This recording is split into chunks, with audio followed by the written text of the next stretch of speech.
everyone, I'm here with Laura Klapper. She is the co-founder of Tiny House Farms Microgreens. I can't wait for you guys to learn about microgreens because I had no idea about these tiny veggies. So Laura, thank you so much for welcoming me, for welcoming us to learn more about these greens. I'm really excited.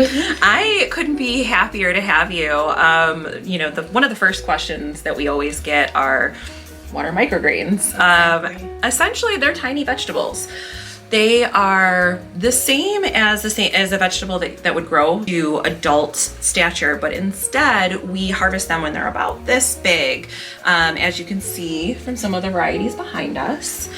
Part of the reason why we do this is because they're up to 40% more nutritious than the full vegetable counterpart. Who knew? I did not know. I did not know. It's always nice to get a bigger bang for your buck, especially when it comes to vegetables. Mm-hmm. One of the things I like to say to folks a lot is, let's be honest, the hardest part of incorporating more vegetables into your diet is preparing the vegetables. Tell me about it. Yes. Cutting, cooking, flavoring. Yes. With microgreens, what you see is what you get.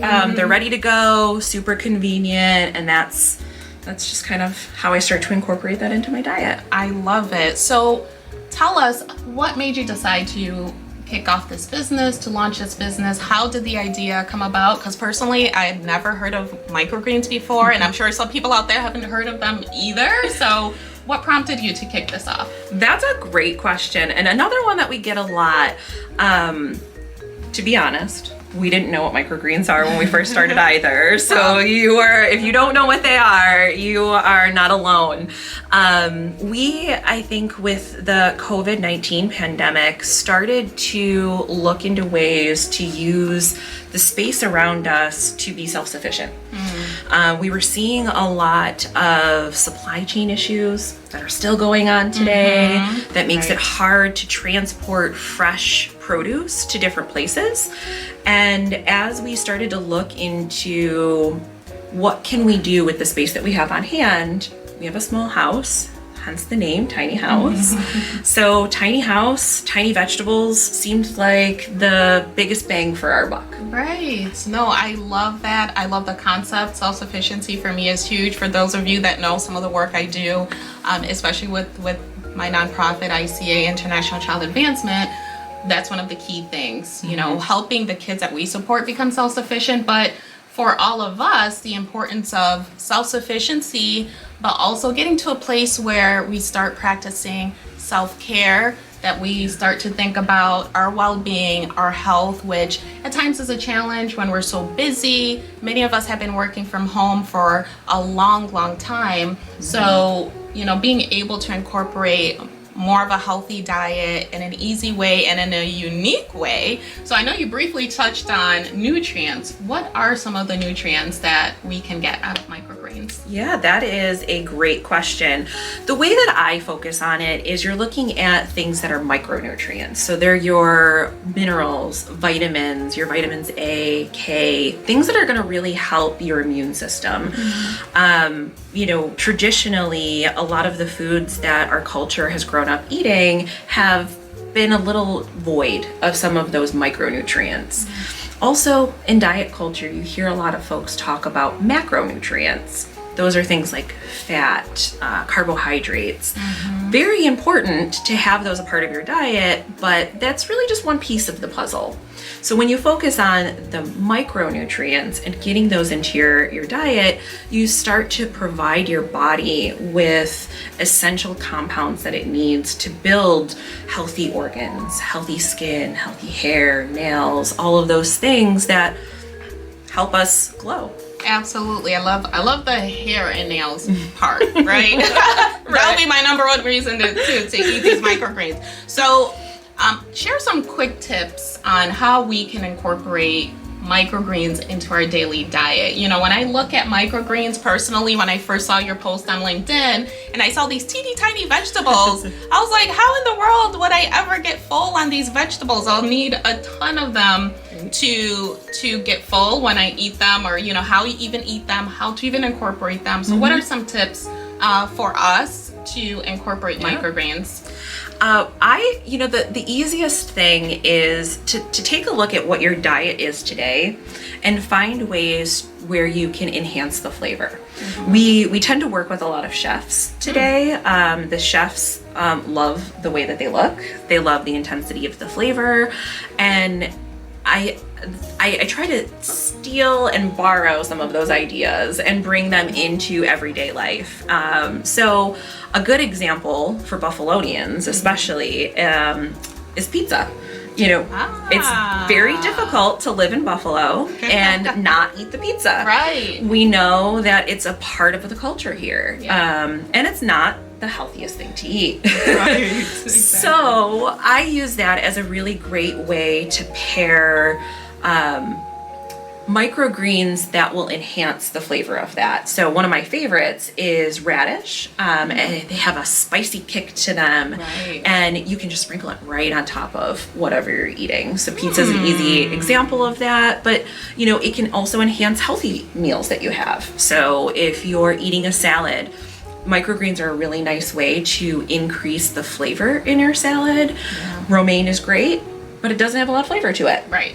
So we've seen chefs use some of our leek microgreens to add some of that onion flavor in there. Again, radish is really great for that. That's making me hungry. I want some right now. That sounds amazing. Yes. And I assume smoothies too, right? Oh, definitely. Can be incorporated into Definitely. One of the microgreens, and what I would say is almost sort of the OG of microgreens is wheatgrass. And that is something that we grow for a local company here in Buffalo. They juice it for their customers. Nice. So if you're into smoothies or juicing at home, these are ways that you can add different flavors and different nutrients into something that you're already consuming. I love it. So I'm definitely going to be incorporating microgreens into my daily diet. I mean, it's such an easy way if you can pick them and toss them in the salad, throw them in your smoothie, right. Whatever it is. I'm thinking off the top of my head, throwing it in a sandwich even. Yes. Would be another great way to incorporate it into our daily diet. So how can we order these microgreens from you? Where can we find your products? Where can we order? We work often direct to consumer. So we have a Square website that is linked through our social channels where you can see the varieties that are ready for harvest on that particular day. Oh, nice. Buy right through our website, which then sends us information, and then we contact for either pickup or contactless delivery. That's excellent. Laura, can you tell us a little bit, when someone places an order, how much do they get? What are the different sizes we can order? Yeah, that's a great question. So what I am harvesting right now, this is our small container. As you can see, we weigh it out, so it's all just based off of the weight of the total product. The customer has their choice of small or medium. The small tends to be about 1 ounce, so that's what I'm measuring out here. And the mediums we do, it really depends on the variety, usually 2 or 3 ounces. That tends to be for folks that really know what it is that they like, and they want a bigger bang for their buck. I love that. So these are the 2 different sizes? Yeah, so we have our small 1 ounce containers here that I am harvesting into, and our 3 ounce medium containers. So we get to where we see that it's just over 1 ounce there. Nice. We are good to go. Perfect. An important thing to add is when orders come through, we work to harvest and deliver the same day. So you have microgreens that are as fresh as possible. Oh, wow. That's excellent. All right, folks, there you have it. Those are the different sizes you can get, and they are super, super fresh. So get your orders in. So nice and easy. I'm gonna put all the information in the caption along with Laura's bio. So check out her bio, learn some more about her, check out her website, their social media as well to get some more information. And Laura, so I'm curious. I've been so curious what these microgreens taste like. Oh, let's do a sample. Yes. So since I yes. talked about radish so much, I think we should start here with some of our purple radish. This is my favorite. It has a very vibrant color to it. I'm just gonna get that little seed shell off of there, and you can eat the whole thing. Just Check right in that there. out, guys. So colorful and nice subtle smell to it too. So here we go. Selfishly, this is my favorite part. I love seeing taste tests. Wow, that's very strong. Surprising, isn't it? Very strong. It has a kick to it. It's a little lemony. Oh wow, now I'm feeling the spiciness. Comes in slowly. It hits you slowly. It comes in later, but it's such a punch. It's incredible. That is so good. So guys, definitely check these out. Check out the website, support a local business, and hey, start incorporating microgreens into your vegetables. Laura, thank you so much. This was a